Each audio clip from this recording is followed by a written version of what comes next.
So, what is CTRS? CTRS is the acronym for the French title of the project, which is Communauté tunisienne, résident en Suisse pour le développement. In English, it's even easier. It's Tunisian Diaspora for Development. It's always easier in English. Huh? This is it's a part of the Tunisian Diaspora organization. This is all I could put on a slide, but there are 26 associations actually, organized groups, and there are other unofficial groups that are not organized. Just to tell you that it's extremely intense. There are a lot of activities, and this is the first point that I wanted to share with you, that there is no one diaspora inside the diaspora. There are diasporas. Diaspora are multi-faced. And that's the diaspora development potential. It's multi-faced with an ultimate goal that is supporting the country of origin. Diasporas do not always agree on how to best approach this goal. And this is the first challenge maybe that we would like to tackle together during the discussions today. Development for diaspora has a social and emotional component that has been today discussed during the presentations. And there is another aspect that I notice every day in my work, which is the willingness of the diaspora to be recognized as a contributor to the country of destination, which is their country of origin, in fact, also. So there is this representation of where I belong, who I am. My country of origin at the end are Tunisia and also somehow Switzerland. So there is this representation of the need to be recognized as a contributor to the country of destination. What are the challenges, or these challenges or opportunities, that I would like to reflect on today? I have depicted 4, and I would like to share this with you. And please feel free to feed the debate, because for sure there are other opportunities that we can define together in different contexts.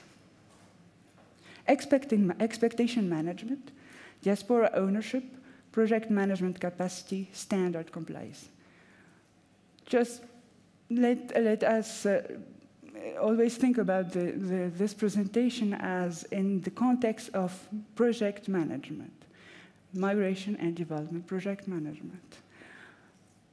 When we talk about expectation management, what we have to take into consideration is the fact that there are expectations inside the diaspora and expectation outside the diaspora from one project. The multitude, the multi-faced diaspora, they have different expectations, because the diaspora could be featured as a beneficiary, as a partner, as a donor, as a supporter, sometimes as a disbeliever. So there is a need in terms of project management to a strong stakeholder analysis at an early stage of the project cycle, but also during the project cycle. It's very important to know who are our stakeholders, what are their expectations, and build on that with a regular consultation mechanisms. This is what we are doing actually in the project CTRS. We hold unofficial consultation on how the project is implemented, what the diaspora think about it, how can we improve the project, and keep an adjustment mechanism, because this is very important, because we are in a migration is by definition a movement of people, so there is movement, there is evolution in how we think our project, what are the objectives, and how we should improve to get to the result. I'll give you, for example, one example from the project. Bled Invest is a mentoring mechanism to encourage entrepreneurship in Tunisia. It is a mentoring mechanism that we have identified with our partner, Réseau Entreprendre. But before coming to this mechanism, Bledi Invest, which is actually working, and we have already put in place four projects that are actually being implemented in Tunisia. 17 other entrepreneurs are being mentored by Bledi Invest. We have tried everything.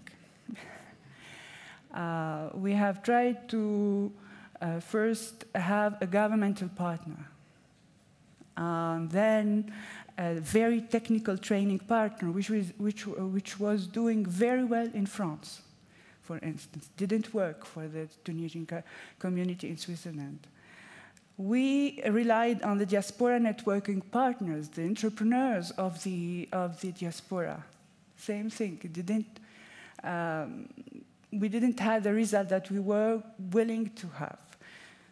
And we get to this mentoring partner, which is Réseau Entreprendre, which is based in Tunisia and different other parts of the world. They are not working with diaspora. It's not their core activity, but they were sensitive to the issue because the main director in Tunisia was part of the French diaspora, so it comes from his background. He believed that this is possible. And we cooperate in order to put in place a very specific program for Tunisia in Switzerland. This program has somehow an innovative approach, which is the project CTRS finance the mentoring. Réseau Entreprendre take the part of financing the entrepreneurship, encouraging the entrepreneurship by, first of all, give credit. They give credit for the entrepreneur and provide a networking facilities to access bank credits. So that was where we had to put in place in order to, first of all, attract Tunisian potential entrepreneurs and to make it work. And this is actually giving some result. The second challenge or opportunity is the ownership. Diaspora ownership of the project. For instance, from the example of CTRS, the issue when you tackle migration and development project or development projects or projects in general, we need institutions. We need an institution that works. This is the main challenge, because sometimes diaspora groups are organized but are unofficial. They are not associations, they are not institutions. So this is how can we own the project when we are not organized, well organized. So there is this diaspora group legal status versus the support from multilateral and bilateral donor agency. If we would like to apply for donors, we need to be organized. So we can hold the ownership inside the diaspora. But at the same time, if you're not well organized, if we're in the process of organizing ourselves, this is the whole potential of the development potential of diaspora.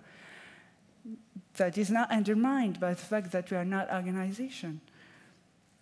We need to find innovative setup for our projects in order to keep the leadership, the ownership inside the diaspora. For the project CTRS, we find a unique setup. Doesn't mean that we can duplicate it in other projects. Diaspora is a beneficiary, is an actor.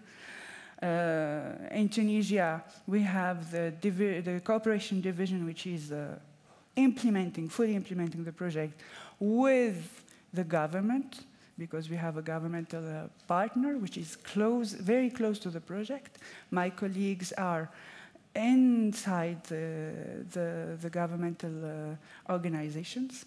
We still have the processes of the embassy, of the cooperation. the Swiss cooperation, but we can have sort of a leeway or sort of a margin for discussion with the diaspora, what we would like to do, how we can do it, take into consideration the fact that we need to be in line with standard of the Swiss standard. I don't know whether it is clear. So there is this whole issue of ownership and risk management. And the question, I think the question that we should ask as diasporas, to what extent I can take risk for my own project, and to be very fair with ourselves. My ownership or the capacity I have as an organization actually cannot give me the opportunity to lead a very ambitious project or a big budget or something like that. So we need to be very honest with ourselves, what we can take up as responsibility without undermining our role as leaders. The challenge, so that comes with the project management capacities. What are our capacity? What is unique for diaspora is the potential, this developmental potential that we have. We are a unique human resource that comprises specific knowledge, experience, enthusiasm, network, coming from our experiences from the country where we are belonging. So this is very important. This is something that we bring. This is what we bring, this potential, developmental potential. But this is not enough sometimes. It's not enough proven experience in development work or the capacity for manage funds. Despite the fact that we have the developmental potential, sometimes we don't have the experience. We have the enthusiasm, we have the networks, we have the knowledge of different culture to countries, but we still need experience. It doesn't mean that we cannot do anything. In the contrary, I think we need to be innovative. That word has been said many times today, be innovative. So that's why in the context of Project CTRS, we have put in place a grant program, a small grant call, targeting the diaspora, taking into account its specific needs, together with capacity development training program. You can see. So diaspora organization can apply for a small grant through CTRS. This is coupled with an annual capacity building cycle. This is part of the this is part of the call. We have to be trained in different thematics that are important. So this is an evolving strategy on how we can be autonomous as diaspora later on. This is also coupled with the coordination mechanism with the CTRS project unit. And we are supporting the diaspora organizations on their monitoring and evaluation system, meaning that we do regular field missions and support the reporting, which is very important to donors. The reporting, the transparency, financial transparency, etc. This is very important. So now what happened is that we are intervening in many regions in Tunisia. Diaspora organizations are intervening. They have projects in different fields that are social and economic development issues. These projects come from their experience as in Switzerland. It comes with very large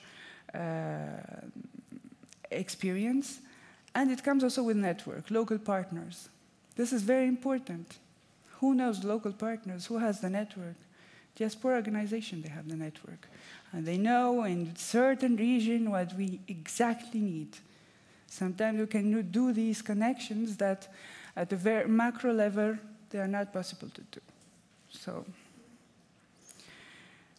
The third challenging opportunity that we can reflect on is standard compliance, or the fourth, let's say the fourth.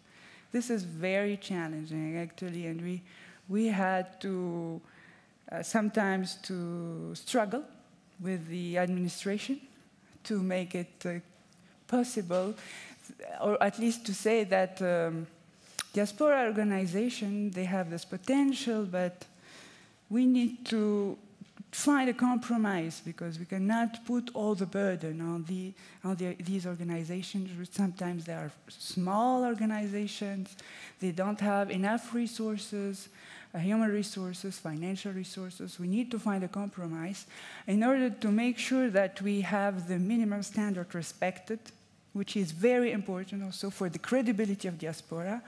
And these minimum standards are financial transparency, human and financial resource allocation, and process and procedure compliance. So diaspora development potential could be undermined if project management minimum standards are not fully respected. And this is something that we had experienced doing the project, also with some project, micro project. Well, I can conclude on two things, let's say, two principles or two lessons learned. First of all, we need, as a community of practitioners, to build a shared understanding of diaspora engagement in MD projects. What is MD project, and what is specific to MD project that is not that you cannot find in a normal or a development project? What are our expectations as diaspora, but also as funding institutions?